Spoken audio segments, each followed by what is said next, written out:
Oh. Tell them what? So every time there's two things in the Quran, once you read them, both of them are ضمير, يعني both, one is فعل أمر قل and the other one is ضمير. When you see قل, wait, and what is he telling me? Because قل, Allah is saying to Rasul alayhi salam, tell her, tell them, right? And then huwa, that's another frequent word is used in the Quran, huwa, he, capital H. He, it means what?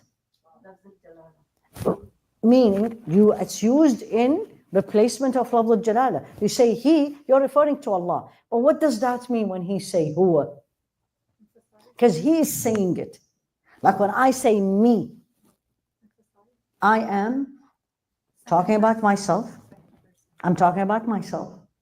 I'm telling you something you probably don't know, or you probably forget. It's an emphasis, right? It's an emphasis, huwa. So whenever you read, and if you want to see qul and huwa, go to Surah Al-An'am.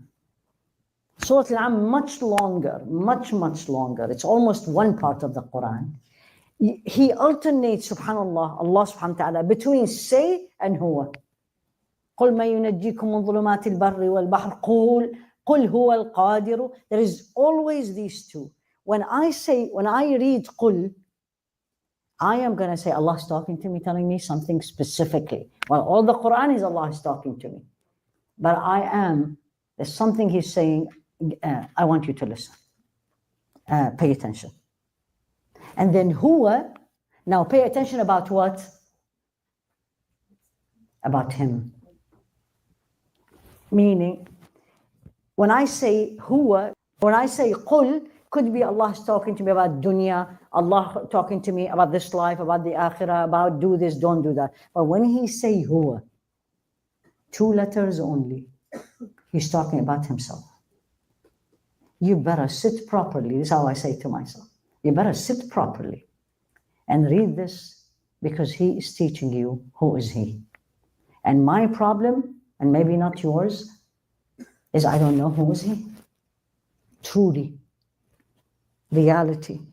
Who is He? I don't know. You know why? Because if I know who's Allah 100%, all the time, 24/7, what will happen?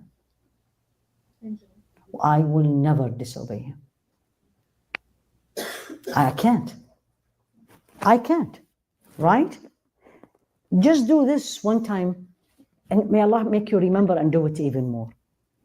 You wanna focus in your salah? Do the following. In your ruku', don't ask me why, but I don't know why in ruku' is more than sujood, at least for me. Just for a second, think Allah is looking at you. Just a second. Allah is looking at you. What is going to happen? You will freeze. Try it. That's what I told you. You're not going to feel it till you try it.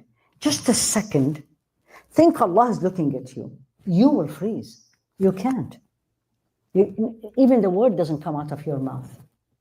Because at this moment, 1 second, you're knowing who is He. So He introduced Himself to me. قُلْ هُوَ اللَّهُ أَحَدٌ. The issue with this is it is translated to one. There's an issue in this translation.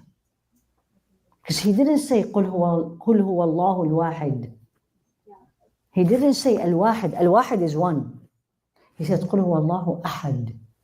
And it's very difficult to translate it, because there isn't, unless what I felt if I put the before it. قُل, say He is the one. Are you with me all? طيب. What is the big deal? Why you're making it too complicated? يعني واحد أحد, what is the difference?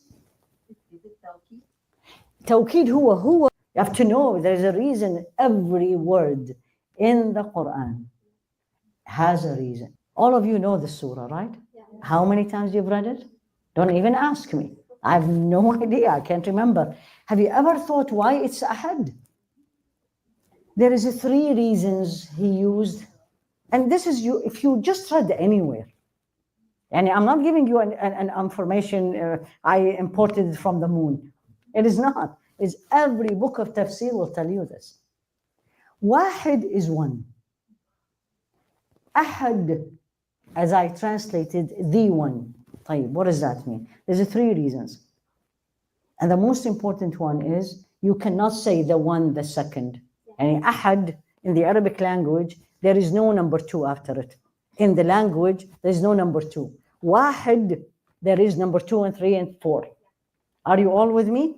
Even the non-Arab here, right? So when I say wahid, then that means that's number 1. There's number 2, number 3. But when I say ahad, it's not a number. There's no 2. So that's one reason. Second, it means ahad, there is nothing comparable to him. And 3 is the best part. You can never divide him. When you say ahad, the word itself means something that cannot be divided. Did you see the words in the Quran? So Allah, I can be divided. Each one of us can be divided, right? Alive, I can be divided, and may Allah avoid, protect us. But if I'm dead, I can be divided. Me, even now, you're looking at me, say, okay, she has head, she has arms, she has legs, she has body. This is division, not Allah.